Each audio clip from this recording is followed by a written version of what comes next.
Sebelum nonton video ini, bagi kalian yang beragama Islam dan belum sholat, sebaiknya sholat dulu, karena sholat lebih penting daripada nonton YouTube.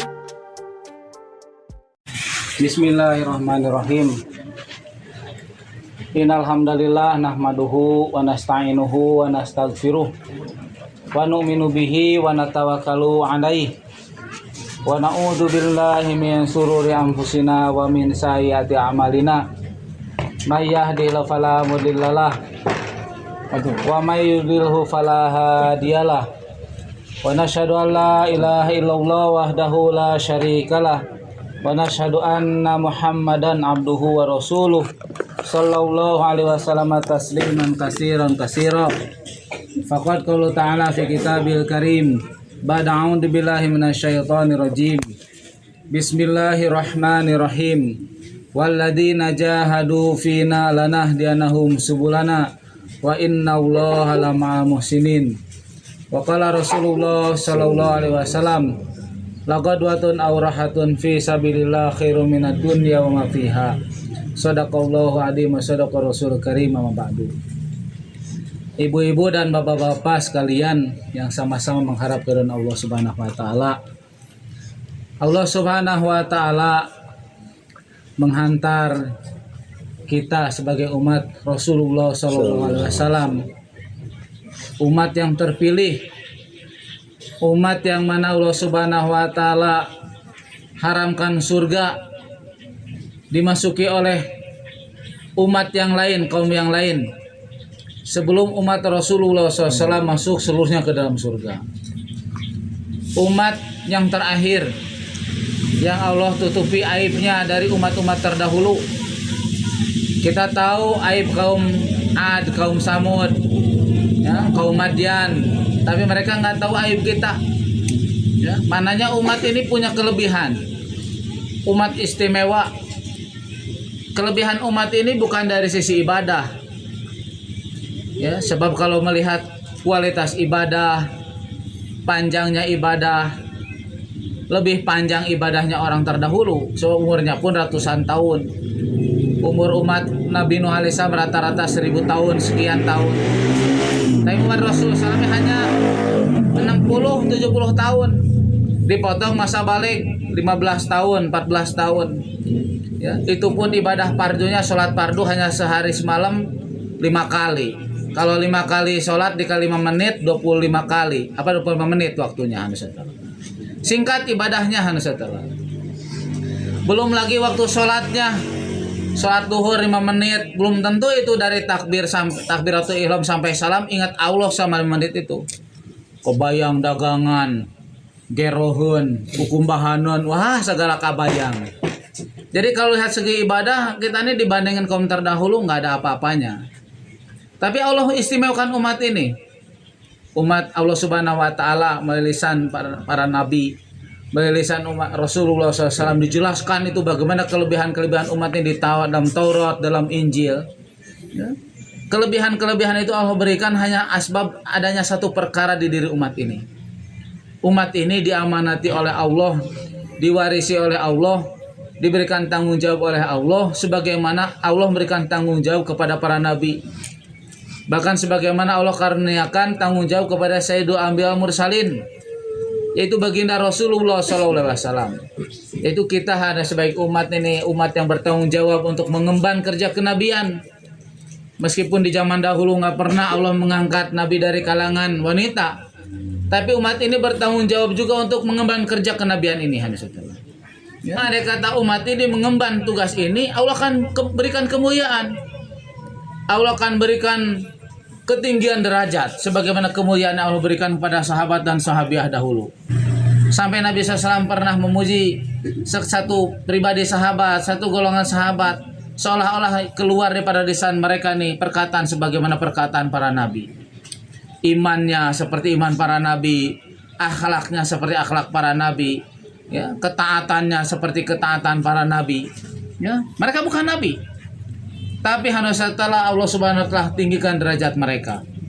Beberapa kalangan dari mereka langsung mendapatkan salam dari Allah Subhanahu wa taala. Dan Allah Subhanahu wa taala langsung yang menyebut nama-nama mereka kepada baginda Rasulullah. Kenapa ini Hanusatala? Ya. Sebab Hanusatala para sahabat adalah orang yang memahami apa yang menjadi tanggung jawab nabinya itu menjadi tanggung jawab mereka. Ya, apa yang menjadi kerisauan nabinya itu jadi kerisauan mereka. Apa yang menjadi usaha nabinya jadi usaha mereka. Hari ini Hanusatala kerja dakwah ini dipahami oleh umat ini sebagai perintah kepada para nabi, kepada para rasul, kepada para sahabat. Orang awam model kita kadang-kadang nggak ngerti bahwa dakwah ini perintah Allah juga bagi kita. Ya, kita taunya kita kan dihantar ke muka bumi untuk ibadah. Kalau kita dikatakan kita dihantar ke muka bumi untuk dakwah, kayak nggak semua orang Islam paham. Dakwahnya kerja nabi, dakwah kan kerja ulama, kerja kiai kita kan bukan. Ya. Padahal dakwah itu harusnya dipahami oleh para sahabat. Kerja nabinya, kerja kami juga. Itu sahabat paham begitu. Abu Bakar radhiyallahu anhu ketika masuk Islam tanpa diperintah oleh Nabi. Kita sering mendengar Abu Bakar dalam bayan. Abu Bakar bertanya Rasulullah setelah Islam, apa kerja saya? Itu dalam bayan-bayan. Tapi dalam hadisnya nggak ada begitu. Abu Bakar pagi masuk Islam, sorenya naskil temannya 6 orang. Tanpa bertanya pada Nabi, apa kerja saya? Begitu Abu Bakar bersaksi atas kerasulan Rasulullah SAW, beriman pada Nabi SAW, ucapin 2 kalimat syahadat. Nabi meninggalkan Abu Bakar, sorenya bawa taskilan. Mananya Abu Bakar tahu begitu masuk Islam, apa yang dikerjakan oleh Rasulullah SAW, itu harus jadi kerja saya. Ya, sampai seorang wanita sahabiyah, satu orang laki-laki kaya melamar. Dia bilang, saya nggak butuh harta kamu. Kamu bisa saya terima lamarannya kalau kamu masuk Islam. Ini perkataan Ummu Sulaim kepada Thalhah radhiyallahu anhu ketika melamarnya. Thalhah ini orang kaya. Tapi Ummu Sulaim bilang, saya nggak butuh harta kamu. Saya hanya inginkan keislaman kamu. Ya. Akhirnya Thalhah pun masuk Islam. Para sahabat, bahkan para nabi memahami kalimah la ilaha illallah bukan hanya dilafazkan, tapi ditazkirahkan, dinasehatkan kepada orang lain. Ya. Lafaz kalimah thayyibah ini bukan hanya dilafazkan, tapi juga disampaikan. Perintah Allah kepada ilmu ini sama perintah Allah kepada harta. Harta itu untuk dibelanjakan, dibagikan, diberikan pada orang yang tidak mampu. Manfaat harta itu awal perintah Allah pada harta kita untuk diinfakkan. Kepada agama sama. Sebagaimana Allah perintahkan harta untuk diinfakkan, agama pun untuk diinfakkan, diberikan pada orang lain, disampaikan kepada orang lain. Ini hak agama. Ya. Maka umat ini kalau bergerak, masya Allah, agama akan tersebar. Ya, kebaikan orang Islam akan dikenal. Ya, tapi kalau orang Islam gak bergerak, gak dikenal kebaikannya. Ya. Pernah jemaah Australia datang ke Indonesia mau taskil ke Timur Timur. Jadi Timur Timur ini ada kerjasama dengan Australia. Jadi pengiriman ayahan Australia Timur Timur. Udah Timur Timur sudah pisah dari Indonesia. Datang ke Kebun Jeruk. Orang asli Australia, dia cerita ke Australia ini Islam datang bukan baru-baru ini, ratusan tahun yang lalu. Ketika di Australia itu kan jajahan Inggris, mau dibikin rel kereta menembus gurun-gurun pasir Australia. Ya. Ini diperlukan orang-orang yang biasa hidup di gurun pasir. Hewan pengangkut yang biasa di gurun pasir, maka orang-orang dari tanah Arab, Jazirah Arab didatangkan. Sebab itu Jazirah Arab masih wilayah kekuasaan jajahan orang-orang Inggris. Orang-orang Arab diambil dari negara mereka. Unta dikirim dari Arab ke Australia, kuda-kuda Arab juga. Itu bisa dilihat daripada foto-foto yang ada di museum-museum di Melbourne, di Sydney. Itu foto-foto orang dahulu, pekerja-pekerja pembuat rel kereta. Lihat surah mereka, full sunnah. Berjanggut, bersorban, pakai gamis. Tapi mereka di situ sebagai pekerja pembuat rel kereta. Orang Australia, penanggung jawab Australia bilang, itu termasuk generasi pertama orang Islam yang datang ke Australia. Mereka tinggal di Australia dalam waktu yang lama.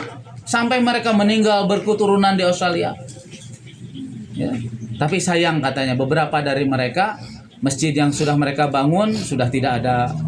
Bahkan banyak daripada keturunan mereka sudah pindah agama kepada Kristen. Generasi kedua orang yang masuk Australia ini jumlahnya lebih sedikit.